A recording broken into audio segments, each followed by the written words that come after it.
본 방송에서 제공하는 투자 정보는 투자 판단에 대한 조언입니다.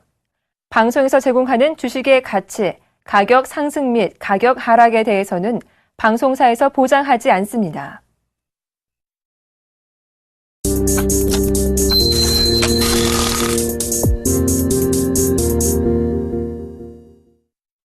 미국 연방준비제도가 시장의 예상대로 양적 완화 규모를 100억 달러 추가 축소키로 했습니다. 지난해 12월 5년 만에 양적 완화를 축소한 이후 세 번째 테이퍼링에 나선 것입니다. 연준은 또 사실상 제로금리를 유지키로 하고 금리 인상과 관련된 선제적 안내를 변경했습니다. 실업률 목표치 6.5%를 없애고 노동시장과 인플레이션 압력, 기대 인플레이션, 금융시장 상황 등 광범위한 요소들을 고려해 금리를 결정짓기로 했습니다. 옐런 의장은 취임 후 처음으로 FOMC 회의를 주재한 뒤 가진 기자회견에서 양적 완화가 종료된 후 6개월 뒤에 첫 금리 인상이 이뤄질 수 있다고 언급했습니다. 이는 2015년 중반 이후 금리 인상이 이뤄질 것임을 시사한 것입니다. 옐런 의장은 그러나 인플레이션이 연준의 목표치인 2% 아래에 있을 경우 금리 인상은 보류될 수 있으며 첫 금리 인상 시기는 고용시장 상황 등 경제 지표에 달려있다고 강조했습니다. 뉴욕 증시는 자넷 옐런 연준 의장의 금리 인상 관련 발언과 연준의 양적 완화 추가 축소 등으로 인해 하락했습니다.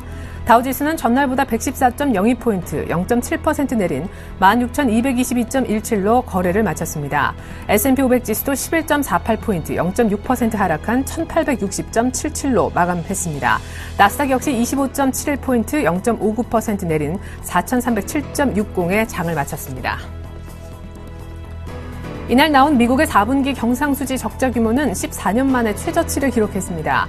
미국 상무부는 4분기 경상수지 적자 규모가 811억 달러를 기록했다고 발표했습니다. 이는 지난 1999년 3분기 이래 가장 적은 규모로 지난 3분기 수정치인 964억 달러 적자보다 낮았으며 시장 전망치였던 880억 달러 적자도 하회한 결과였습니다. 유럽의 주요 증시는 미국 FOMC 정례회의 결과 발표를 앞두고 관망세가 퍼지며 혼조세로 마쳤습니다. 영국 파이낸셜 타임스 100 지수가 0.49% 내렸고 프랑스 카크 40 지수도 0.12% 밀렸습니다. 반면 독일 닥스 30 지수만 0.37% 상승했습니다. 영국의 실업률이 석 달 연속 전달과 동일한 수준을 유지해 영란은행이 초저금리 기조를 지속할 가능성이 더 커졌습니다. 영국 통계청은 1월 실업률이 전달과 같은 7.2%를 기록했다고 밝혔습니다. 실업자 수는 전달보다 34,600명 줄며 전문가 전망치를 소폭 웃돌았습니다. 영란은행은 선제 안내를 통해 실업률이 7% 아래로 떨어지면 금리를 인상하겠다고 밝힌 바 있는데 실업률이 여전히 7%를 웃돌아 당분간 통화 완화책을 현 수준으로 유지할 것이란 전망이 나오고 있습니다. 안녕하십니까. 출발 증시와이드의 최리나입니다. 이틀간에 걸쳐 이루어졌었던 3월 FOMC 회의가 끝이 났습니다. 시장이 예상했던 그러나 미처 예상하지 못했던 것을 포함해 총 이슈가 3가지 정도 불거졌죠. 첫 번째는 예상했던 속도대로 테이퍼링을 역시 100억 불 정도 줄이겠다는 결정이 나온 것이고요. 두 번째는 선제 안내가 변경됐습니다. 기준금리 인상 잣대를 바꾼 건데요. 거의 목표치를 달성했다고 보여지는 실업률 6.5%라는 것을 없애고 수치가 없어 뭉뚱그린 의미의 고용시장 상황 그리고 금융시장 상황, 기대 인플레이션, 인플레이션 압력 등 이런 것들을 총체적으로 점검한 뒤에 기준금리를 올리겠다라고 기준을 바꿔버린 것이죠. 세 번째가 중요한데요. 이것 때문에 뉴욕 증시가 하락 마감을 할 수밖에 없었습니다. 처음으로 기준금리를 인상하는 시기에 관한 언급이 처음으로 FOMC 회의를 주재하는 옐런 의장의 입에서 나온 것인데요. 당초에는 연준이 양적 완화 축소를 끝낸 뒤에도 초저금리 기조를 상당 기간 계속 유지하겠다라고 했던 데 배에서 이 발언이 어떻게 바뀌었느냐. 양적 완화 축소를 끝낸 뒤에 한 6개월 정도 지나면 기준금리를 올려야 되지 않겠냐 이렇게 바뀐 겁니다. 현 테이퍼링 속도를 감안해 봤을 때 올해 안에 QE 종료가 될 것 같고요. 그렇게 된다면 기준금리 인상 시점은 내년 한 6월 정도 이후 여름이 될 텐데요. 이 시점은 시장이 생각했던 것보다 빠른 시점이라는 게 문제가 됐습니다. 미국의 주기금리 인상 우려 탓에 뉴욕 증시가 빠졌는데 우리 증시 오늘 어떻게 될까요? 외국인의 수급이 모든 걸 말해줄 것 같습니다. 1930을 유지하느냐 못 지키느냐 걸려있는 중요한 날일 것 같습니다. 출발 증시와이드 1부부터 시작하죠.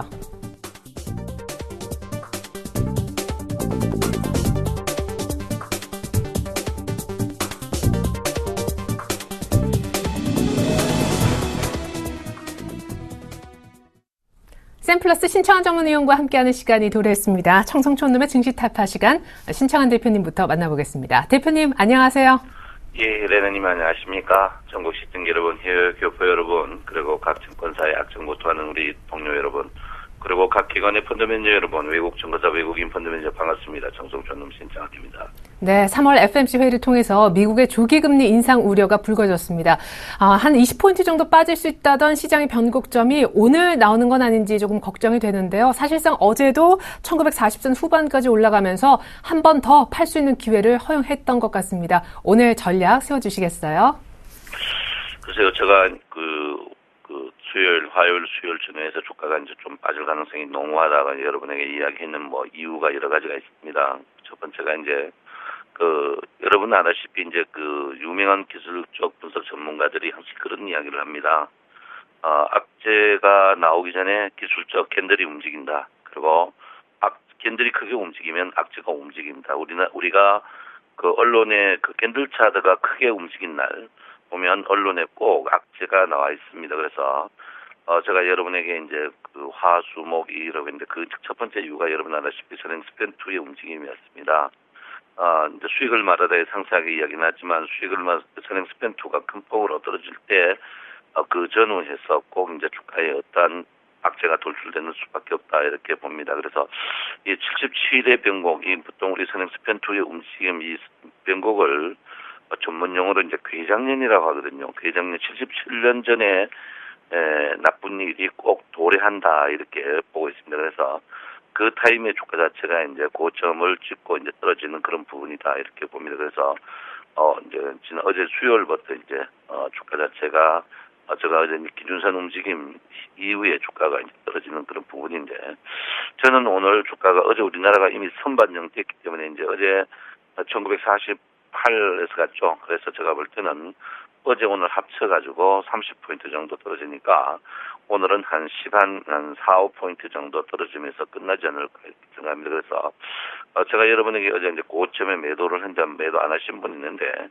오늘은 답으로 저는 저점에 단기적으로 매수하는 타임이 아닌가 이렇게 생각합니다. 여러 가지가 이유가 있지만 주가가 떨어질 때 앞에 구름이 붉은 구름이다. 당연히 사야 되는 그런 부분이 아닌가 이렇게 생각하는데 짧게 단타 치는 그런 부분이 좀 필요한 자리다. 그리고 자기가 자신 없는 부분은 당연히 쉬어야 되는 그런 부분이다 이렇게 봅니다. 그래서 여러분들이 일목균형대로 꼭 좀 배웠으면 하는 게 제 생각인데 어쨌든 간 주가는 글로벌 증시에 비해서 우리나라 증시도 거의 한 0.5% 정도 하락하는 선에서 정지할 거고 제가 볼 때는 어제 오늘 워낙 큰 폭이 떨어졌기 때문에 제가 볼 때는 장중 반등이라든지 단기 저점이 아닌가 이렇게 저는 생각을 하고 있습니다. 자, 61일평의 저항, 1950포인트 저항이 굉장히 강력한 저항이었는데요. 주가가 이제 연속적으로 빠질 것이냐, 그건 아닙니다. 아니고, 제가 볼 때는 어제 이미 심리도가 40인데, 오늘 빠지면 심리도 30이고, 20이거든요. 근데 주가가 크게 빠져봐야 이틀 정도의 하락밖에 없습니다. 그러니까 너무 걱정 안 하셔도 된다, 이렇게 보시고요. 너무, 미국이 통화가 굉장히 많은 상태인데, 연속적으로 긴축 정책으로 쓸 수 있느냐 그건 아닙니다. 왜냐하면 미국 경기도 안 좋은 그런 부분이거든요. 그래서 제가 볼 때는 지금 61일평과 301일평의 이제 어떠한 괴리율인데 이런 걸 봐서 어쨌든 한 301일평 아래에서는 여러분께서 멀리 떨어졌을 때는 당연히 콜이다 이렇게 저는 보고 있습니다. 그래서 301일평이나 61일평의 추경 부분을 볼 때 주가 자체는 제가 볼 때는 아직까지 큰 폭으로 대세가 하락하는 그런 분위기는 절대 아닐 것이다 이렇게 봅니다. 제가 누차 여러분에게 말씀드린 지금 자리가 해 뜨기 전에 가장 어두운 자리다 이렇게 보고 있고요. 제가 볼 때는 앞으로 한 7, 8일 정도 여유만 있으면 그때부터 61일평이 상승하는 부분입니다. 그래서 지금 해 뜨기 전에 가장 어두운 부분이니까 여러분들이 크게 동요할 필요 없다 이렇게 누차 여러분에게 말씀을 드리겠습니다. 최근에 외국인들이 선물이 사지거든요. 그런 비중은 크게 없습니다. 비중은 크게 없지만 선물이 사자 쪽이다. 물론 개인과 기관 아직까지 선물에 움직임이 없습니다만 제가 볼 때는 부담 없는 그런 자리다 이렇게 보고 있고요. 일단 선물이 나스닥 선물과 S&P 선물 장중 선물을 봐 있는데 미국 글로벌 증시가 큰 폭의 하락이 했는데도 선물이 등락률이 크게 움직이지 않는다. 제가 볼 때 우리나라 주식도 제가 볼 때는 251에서 탄탄히 저항을 받지 않을까 이렇게 생각합니다. 선물이니까 여러분께서 너무 또 쫄아가지고 염려하실 거 없다. 이렇게 제가 분명히 말씀을 드리겠습니다. 제가 여러분에게 어제 이제 선물 255전 누락했는데요. 거기 갔다가 다시 오늘 빠져봐야 지금 자리에서 뭐 이 아래쪽인 249 그거는 절대 아닙니다. 제가 볼 때는 오늘 한 1.5만 45p 정도 빠졌다가 바로 반등할 가능성이 높다 이렇게 보는데 지금 자리에서는 사실 제가 누차 이야기했지만 먹을 게 그렇게 없는 장세입니다. 그러니까 여러분 짧게 한두 개 갖고 매매하는 선물의 포지션 매매가 좀 필요하다 이렇게 보시고요. 아직까지 큰 수익이 나는 그런 자리는 절대 아니다 이렇게 봅니다. 어제 다우존스 지수가 우리나라 지수하고 볼 때 제가 누차 이야기했지만 우리나라 지수가 절대 저평가 부분이다. 제가 볼 때는 항시 6개월에 한 번은 같아집니다. 그래서 지금 보면 거의 6개월 가까이 된다. 이 말은 뭐냐면 글로벌 증시 미 증시가 조정받더라도 우리나라 증시가 크게 조정받을 여력이 없다 이 말입니다. 그래서 그 사이 다우존스 지수가 계속 떴는데도 우리나라 지수는 6개월 동안 마이너스 3% 수익이고 다우는 플러스 6포인트 수익입니다. 그래서 여러분께서 좀 뭐 글로벌 증시가 빠진다고 우리나라 증시가 빠진다고 쫄아가지고 그럴 필요는 절대 없다. 네, 제가 여러분에게 분명히 이 말씀을 드린다 이렇게 말씀드립니다. 오늘 일단 주가가 일단 하방 이탈 주피보에서 이제 1930포인트 하방 이탈을 할 것 같은데요. 이탈한 후에 종가가 이제 1932로 올라오느냐 안 오느냐 중요합니다. 만약에 올라온다면 장 자체는 괜찮지만 내려간다면은 이번 주 시가인 1921포인트까지도 20포인트까지도 주가인 밀림이 한번 예상됩니다. 뭐 20일 밀려봐야 지금 자리에서 15포인트 정도 0.5%밖에 안 되니까 너무 염려 안 하셔도 되는 그런 부분이 아닌가 이렇게 생각하니까 너무 쫄지 마라 이렇게 제가 여러분에게 말씀을 드리고 싶고요.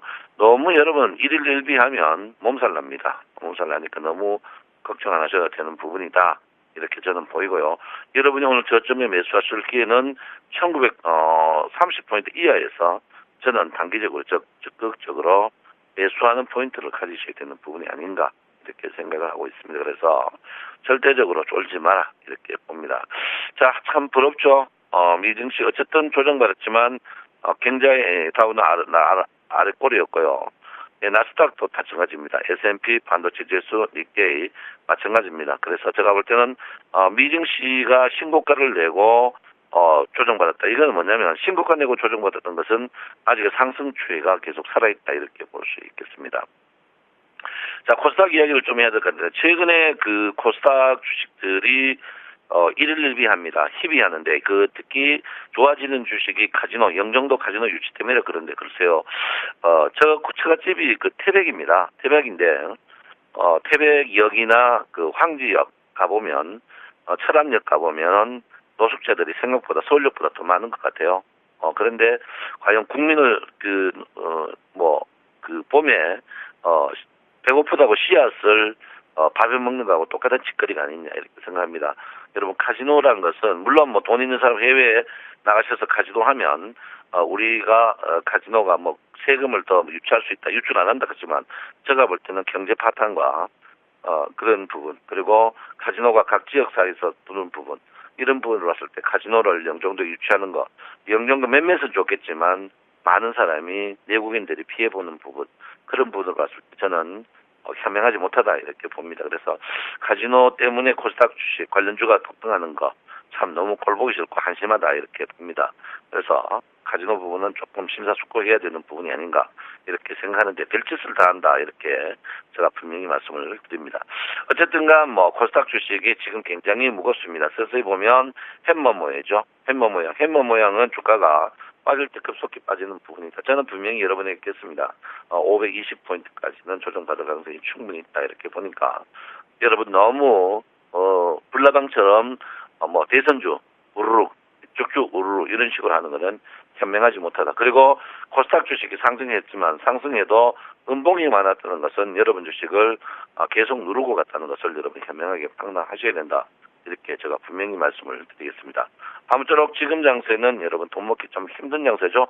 왜 그렇습니까? 주식이 사실은 1900 이하에 매수해가지고 2000포인트 사는 게 정석입니다. 근데 지금 자리가 1950 아래쪽인데 사기도 그렇고 안 사기도 그런 애매한 장세다 이렇게 보는데 저는 여러분에게 딱 항시 말씀드리는 게 80만 원 이하의 네이버 굉장히 좋은 자리다.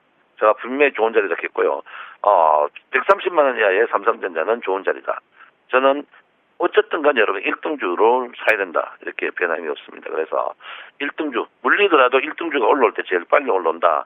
이렇게 보고 있기 때문에 여러분 1등주를 꼭 사는 그런 마인드를 가지셔야 된다. 이렇게 제가 누차 말씀을 드리겠습니다.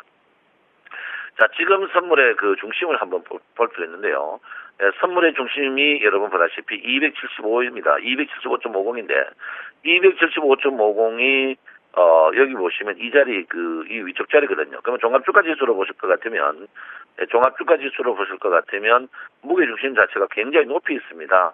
종합주가 지수로 보시면 1960포인트 자리에 있거든요. 그래서 선물에 비해서, 종합주가 지수가 여러분 보다시피 한 20포인트, 오늘 빠지면 한 3, 40포인트 괴리율이 생깁니다. 그래서 괴리율 자체를 제가 조금 전에도 말했지만 꼭 메우는 경우가 있습니다. 그러니까 여러분 염려하지 마시고요. 어쨌든 간 제가 여러분한테 분명히 화요일 기점으로 해가지고 선행스펜2의 하락, 선행스펜2의 하락 때 주가가 분명히 여러분 안 좋다가 누차 이야기했습니다.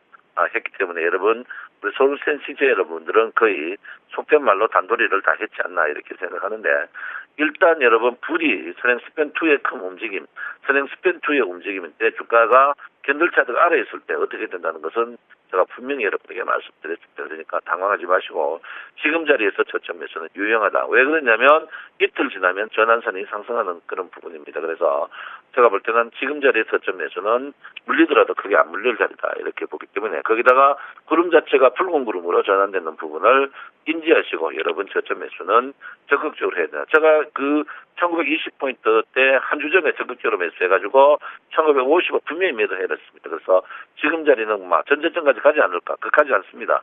제가 볼 때는 오늘이 거의 저점일 가능성이 높다 이렇게 보니까 여러분 적극적으로 오늘은 매수하는 게 현명하다 이렇게 제가 누차 말씀을 드리겠습니다. 제가 최근에 추천했다가 물먹은 종목이 좀 하나 있죠. 여러분 LG전자인데요.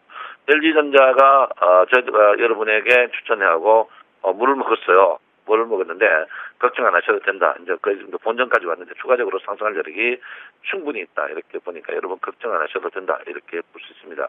그리고 최근에 포스코가 굉장히 좋아요. 제가 한 종목 더 추천할 테니까 여러분 다른 거 사실 분 없는 분들은 포스코를 적극적으로 사셔도 괜찮다. 여러분 물리는 거 걱정하지 마십시오. 걱정 안 하셔도 되니까 제가 추천주 좀 잘 안 주는 편이죠. 삼성전자나 비싼 주식이었는데 여러분 돈 없는 분들이 꼭 한 종목 추천해달라고 전화가 많이 오는데요. 제가 LG전자 빠질 때 욕하다가 또 오르니까 욕 안 하는데 빠져도 괜찮습니다. 그래서 포스코 주식이 악재한 낙재는 다 나온 상태입니다. 한번 사셔도 괜찮다 싶습니다. 여러분 화이팅 하십시오. 범에 물려가도 정신 차리면 된다고 했습니다. 화이팅 하시고 오늘 단타 치실 분들은 적극적으로 매수고요. 힘없는 분들, 매매에 자신 없는 분들은 쉬어가시는 하루 되시기 바랍니다. 내 마음 아시죠? 사랑합니다. 정성천님 신장환입니다. 네, 오늘 1920포인트 초반까지 추가 조정이 예상되지만 1930선 아래쪽에선 매수할 수 있어야 된다라고 하셨습니다. 일목균형표상 앞에 양운이 보여지기 시작했기 때문이죠.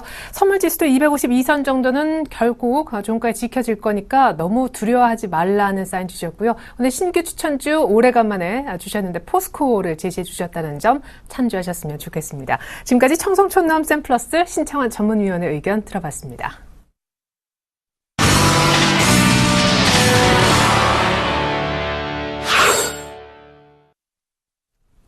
오늘 어떤 종목이 많이 오를까요? 상한가 예상 종목 미리 알려드리는 코너입니다. 이드코의 상한가 팩토리 시간 멘토님 만나보죠. 안녕하십니까?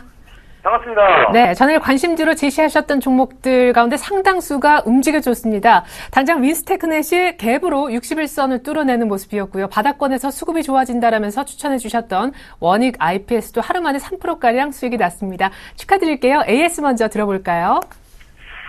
네, 일단 어제 같은 경우에는 종목별 차별화가 좀 나오면서 섹터별로 갈리는 모습이 좀 나와주었지만은 수익 내기는 개인들이 상당히 힘든 장이 아니었나 싶은데 일단 최근에 시장이 지난번에도 한번 말씀을 드렸지만은 상당히 좀 거칠어졌다라는 좀 표현이 맞다 싶을 정도로 수익이 나면 바로 챙기려는 단기성 물량들이 상당히 좀 많이 들어오면서 종목별로도 기술적 흐름도 상당히 좀 윗꼬리가 많이 나오는 그런 종목들도 좀 많이 보이는 것 같고 장중 변동성이 심하다 보니까 개인들이 대응하기 상당히 힘든 장으로 조금씩 변질이 되고 있지 않나 싶습니다. 해서 제가 어제 말씀을 드렸던 게 코스피 지수 61선 돌파가 중요하지만은 그것보다도 더 중요한 게 지금 단기간에 61선을 돌파하냐 아니면 기간 조정으로 61선을 끌어내리냐라는 문제이기 때문에 지수 변동성에 대한 상황은 지속적으로 좀 나오지 않을까 싶고요. 일단 단기적으로는 지속적으로 종목별 형태로 좀 생각을 하시고 말씀드리는 종목들 잘 귀 기울여서 수익 낼 수 있는 그런 방법들을 찾아가는 게 중요한 것 같습니다. 그래서 제가 어제 말씀을 드렸던 종목들이 이제 5가지 종목들 말씀을 드렸는데 앞에서도 말씀을 좀 드렸지만은 특징적인 흐름이 공통점이 있습니다. 공통점이 윗골이라는 부분인데 일단 레드로버부터 좀 살펴보도록 하면 이 레드로버에 대한 재료는 이제 다들 아실 겁니다. 너잡의 흥행 성공으로 인해서 캐릭터 상품의 5월달 어린이날 포함한 황금 연휴에 판매된 기대감 그리고 그 부분들이 실적으로 반영이 될 수 있는 그런 상황인데 일단 차트를 한번 보시면 이 레드로버가 일단 어제 같은 경우에는 장중 2% 넘는 상승 흐름이 나오면서 종가에는 한 1.7% 정도 마감을 하는 모습이 나와주었는데 거래량이 조금 아쉬웠습니다.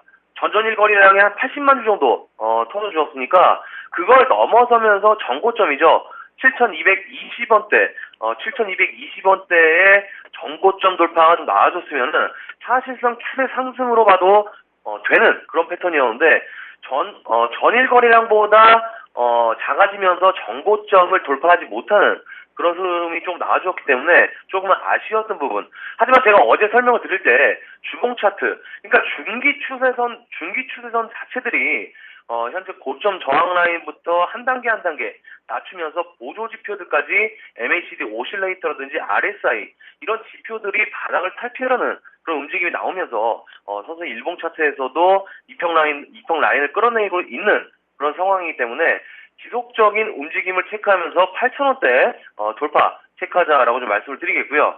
그리고 디스플레이 같은 경우가 앞에서 말씀드린 윗꼬리에 대한 그런 부분이겠죠. 어제 사실 이 디스플레이 태그를 말씀드릴 때 이제 거의 다 익어간다. 바닥에 대한 부분들, 21선 우하향에 대한 부분들, 그리고 역시나 주봉 차트에 대한 부분, 주봉 차트에 대한 부분이 바닥을 탈피하는 그런 움직임들이 거의 3주째 나와주고 있기 때문에 에너지 응집에 대한 부분, 그리고 슈팅이 나올 만한 구간이다라고 설명을 좀 드렸었는데 어제 바로 오전장에 4% 넘는 상승이 나오면서 상당히 좋은 그런 움직임이 좀 나와주었었는데 이 외국인 쪽에서 어제 대량 매도로 한 9만 주 넘게 매도가 나오면서 매도상이 자꾸 2위로 올라오면서 상당히 상승폭을 제한됐다라는 게 포지션이 좀 나아졌기 때문에 상당히 조금은 아쉬웠던 그런 상황이었지만은 어차피 나올 물량이면은 바닥에서 가볍게 나와주는 것도 나와주고 가는 것도 충분히 좋다라고 좀 생각을 하고 있기 때문에 이 디스플레이 텍 지속적인 움직임을 체크하면서 이 레드로버와 같은 가격권이죠. 8,000원대 돌파 체크하자라고 좀 말씀을 드리겠고요. 그리고 원익 IPS 하고 윈스테크넥 정도 있었는데 이 원익 IPS는 결론부터 좀 말씀을 드리면은 8,500원 8,500원 정도 오늘 돌파를 해준다면 바로 수익 실현하는 전략으로 보자라고 좀 말씀을 드리겠습니다. 왜냐면 사실 어제 보합권 출발을 좀 예상을 했었는데 1% 넘게 상승이 나와주면서 상승이 좀 애매하게 지금 캔들의 모양 자체가 조금은 윗꼬리의 모습이 좀 나와주었기 때문에 이 원익 IPS가 갭상승 출발을 하면서 오늘 정도에 한 8,500원 정도 터치를 한다면 바로 수익 실현하는 전략으로 보자. 그리고 어제 제가 이 원익 IPS를 말씀드릴 때 기관 매수세가 바닥에서 오랜만에 대량으로 매수가 나와주었다는 점을 부분적으로 좀 강조를 드렸었는데 어제도 기관들의 대량 매수세가 들어왔는데 어제 뭐 증권사에서 레포트가 나오면서 상승한 그런 부분도 있었기 때문에 사실 증권사 레포트가 나왔다는 점이 조금 찜찜합니다. 하지만 오늘 수익 실현해도 현재 구간 자체가 일단 바닥 구간이기 때문에 지속적인 관심권 필요하다라고 좀 말씀을 드리겠고요. 그리고 윈스테크넷인데 이 윈스테크넷 같은 경우에는 어제 한 5% 정도 상승세가 나오면서 나왔지만은 이 종목도 역시나 윗꼬리가 달리면서 종지에는 조금 밀리는 모습이 좀 나와줬었는데 그러니까 이런 부분들이죠. 지금 코스닥이 어제 같은 경우에는 통틀어서 5% 넘게 상승한 종목이 34종목입니다. 그러니까 장중에는 강했어도 지금 이렇게 종지에 항상 빠지는 이유가 뭐 당연하죠. 시장 상황이 조금 불안하다 보니까 불안하다고 생각한 투자자들이 단기성으로 시장을 좀 바라보고 있기 때문에 그런 것인데, 이 윈스테크넷 같은 경우에도 그래도 양봉을 유지를 하면서 단기 박스권 돌파 시도가 좀 나와주고 있기 때문에 오늘 정도에는 한 16,000원권 돌파 시도가 되는지 체크하면서 맞고 떨어진다면은 일단은 단기성으로 수익을 챙기는 전략으로 보시면 되겠습니다. 그래서 오늘 같은 경우에는 일단 제가 지난번에 한번 수익을 냈던 섹터를 좀 추천을 좀 드리려고 하는데, 아마 다들 기억을 하실 겁니다. 상승 후에 급락을 했었지만은 재차 상승이 가능하다라고 했던 섹터 제4 이동통신 관련주들인데, 일단 어제 KMI에서 제4 이동통신 재접수 시작을 했죠. 지난 2월 같은 경우에는 다 준비된 서류 미미 문제로 인해서 불발이 되는 그런 해프닝이 좀 있었는데, 이번 같은 경우에는 재신청에 들어가면서 5월 달에 이제 결과론적인 부분이 서서히 나오기 시작하는 단계이기 때문에, 일단 이번에는 지난번에는 우리가 일단 홈택 시스템하고 기산텔레콤 위주로 매매를 진행해서 수익을 본 상황이었는데, 결국에는 우리가 매수하고서 수익을 본 이후에 급락을 했다가 재차 급락할 때, 그러니까 KMI 불발이 지난달에 나왔을 때 눌린 매수 시점이더라 라고 좀 말씀드린 것도 결국에는 재신청할 거를 알고 있었기 때문에 그런 것들이 일단 지난번에는 기산텔레콤하고 홈택 시스템 공략을 했던 부분이니까, 이번에는 서정보통신을 한번 매수에 들어가 보도록 하겠는데요. 일단 어제 뉴스가 나와서 고점이 아니냐 하시는 분들은 지금 일단 차트를 보시면은 바닥 구간입니다. 그러니까 일봉 차트에서 지난달에 연기를 하면서 2,300원대까지, 그러니까 2,300원대까지 올랐던 이유가 제4 이동통신 접수 관련 부분이었는데, 이런 부분들이 서로 미비로 인해서 연기가 되면서 주가가 다시 한번 1,805원까지 하락을 했던 그런 부분이 있기 때문에, 그 이후에 주가는 다시 원위치로 돌아온 부분, 그러니까 하락을 했는데 최저점이 1,805원입니다. 1,805원인데, 그리고 1,810원까지 만들어 놓으면서 전저점을 이탈하지 않는 모습인데, 사실 이렇게 5원 차이로 쌍바닥을 관리했다라는 점은 누군가 관리하지 않았다라면 이런 움직임은 사실 나오기 힘든 부분입니다. 그래서 쌍바닥 구간에서의 어제 캔들은 상당히 좀 의미가 있다라고 좀 말씀을 드릴 수 있겠고요. 그래서 오늘 시초가 매수 원칙으로 하겠고요. 목표가는 2,100원 정도 손절가를 쌍바닥 가격이죠. 앞서 말씀드린 1,800원, 1,805원과 1,810원이 쌍바닥이기 때문에 1,800원 이탈 시 선정한 걸로 해서 재료가 살아있는 종목으로 오늘 하락장 준비해보자 라고 좀 말씀드리면서 정리해드리도록 하겠습니다. 오늘 사학과 팩토리는 여기까지입니다. 고맙습니다. 네, 제4 이동통신 사업의 6번째 도전 의사를 보인 한국모바일인터넷이니만큼 오늘 또 관련주 재공략해보시면 좋을 듯 하네요. 지금까지 이두코 멘토님과 함께 해봤습니다. 잠시 후 이어지는 출발 증시 와이드 2부에서는 3월 FMC 회의 리뷰를 투자전략 팀장에게 들어보려 합니다. 여러분들의 많은 관심 부탁드리겠습니다. 잠시 후에 뵙죠. 고맙습니다.